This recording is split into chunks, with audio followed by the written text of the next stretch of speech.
So one of the other ways you might be analyzing data is to look at differences between groups. For example, you might have two groups that you want to compare, and we're going to use the same example we've been using, which is we're going to look at our measure of social media use score. So just as a reminder, in this example, higher scores on this mean that they thought social media was more important for them, they were posting more frequently, and they were generally had more social media accounts.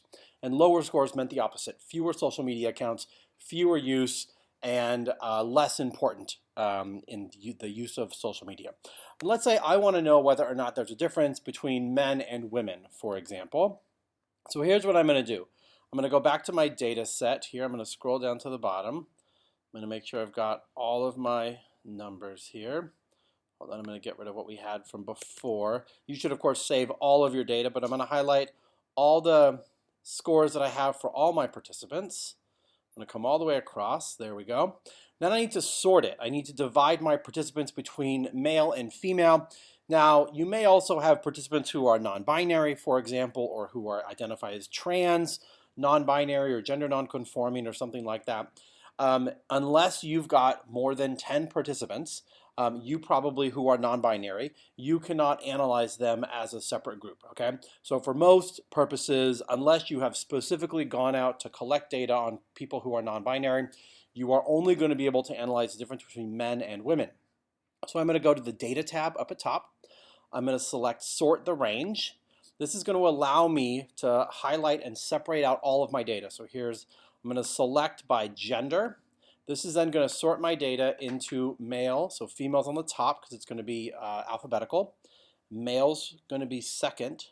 Whoops, and then non-binary is going to be at the very bottom. So you can see here in this example, I've got 3 non-binary participants. Again, I'm not going to include them, but I've got my male and my female here that I can analyze for, okay? Then what I need to do is I need to calculate a couple of things. So I'm going to go down here, and I need to calculate, again, my independent variable in this case is male and female. Male, female, and my dependent variable is going to be my social media score. Okay, so this is what I was interested to see if it differed between my participants. So I need to calculate the mean for male and female. So equals average for male, and I said it goes from the third person up. So let's see if I come all the way over. It starts here at 168, and it goes all the way into cell 130. Okay, so I'm going to highlight from cell 130 down to 168. There we go. We hit equals. Okay, so the mean is 44.33. I'm going to do the same thing, equals average, open parentheses, and then I'm going to go from 129 up, right? So 129 all the way up. Okay, so here you can see let's reduce the decimal points so I know, right, and everything in APA we're going to do to 2 decimal points. You may remember, you may not. You can see here their scores are very similar, 44.33 and 44.26. Those are almost indistinguishable from one another. But of course, if we're going to compare the scores of 2 different groups of individuals, what we need to know is, right, so mean. This way I tend to note down everything so I remember what are my scores. The other thing you could do is you could just write male and female, and then you could write mean up here so you remember that everything below this is the means. And then right here you could do standard deviation, which is often abbreviated SD in APA, so equals STDEV, open parentheses, and it's the same, right? It's from 168 up to 130 again. So we just... again, I just remembered that from last time. You may have to look again, which is totally okay. Then I'm going to reduce these to 2 decimal points.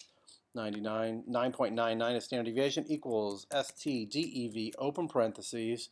Again, this is going to go from the very top. It's going to go from number 2 all the way down to 129 in this case.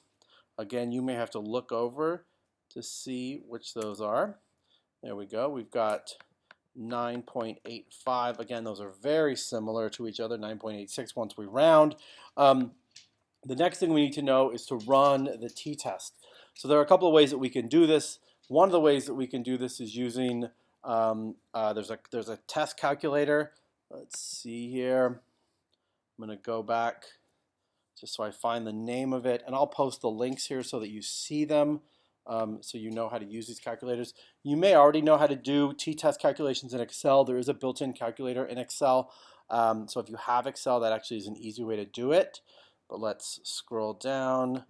I've got a statistical analysis folder. It's called GraphPad Online Calculator. In GraphPad, what you'll see is a set of different kinds of ways you can collect data.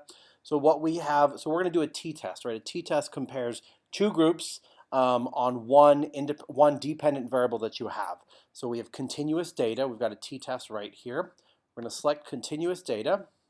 We're going to do a t-test to compare two means, right? Because we've got the mean for males and the mean for females.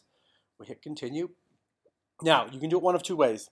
You can paste in your raw data, so you can just hit enter or paste up to 2,000 rows, and you can just copy and paste them right here. Alternatively, you can enter the mean and the standard deviation and the sample size for each of your groups. So then I just have to go back over here, 44.33 for male.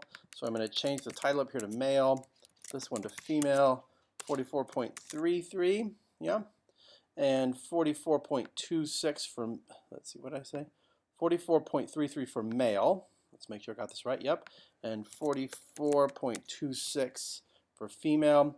Standard deviation was 9.99 and 9.86. 9.86. Double check to make sure I've typed those right. Yep, 9.99 and 9.86. Then the sample size is the n. That one I've got to go back and figure out. So there's a couple ways I might do this, but the easiest way is I'm going to put the n right here. Put equals count if open parentheses.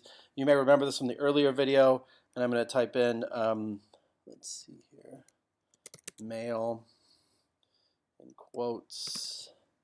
See if we remember how to do this. And then I just highlight this whole set of data here. Nope, we got that wrong. Maybe we got to capitalize it. Nope, we still got it wrong. Maybe it's C2 colon C71 male. See if we got it right now. There it is. Okay, so equals count if, and then you highlight all the data that talks about the gender, and it will count in all the cells you've highlighted the number that have the note male in there, and you've got to make sure your capitalization is correct. Then we're going to do the same thing, equals count if, open parentheses, C2 to C171, and then quotes, female with a capital F. So we've got 39 males and 128 females. So now we can go back.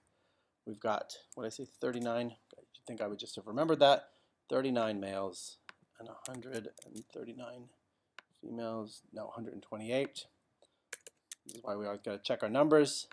We hit calculate. So you're going to get a number of things that are valuable here. First, you're going to get the two-tailed p-value. Again, as you may remember from the correlation, this tells you whether or not there's a statistically significant difference.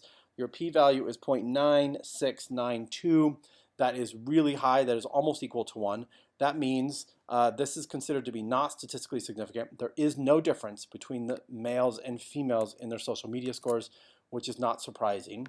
The other things you also need to have in this case are the t-score, which is your test score, and your degrees of freedom, okay? So it's your degrees of freedom, your test statistic, and your p-value. And the way that you report those in APA is always going to be t, and then you put your degrees of freedom, 165 equals 0.039 once you round, and then your p-value, which is equal to 0.96 or 0.97 once you round.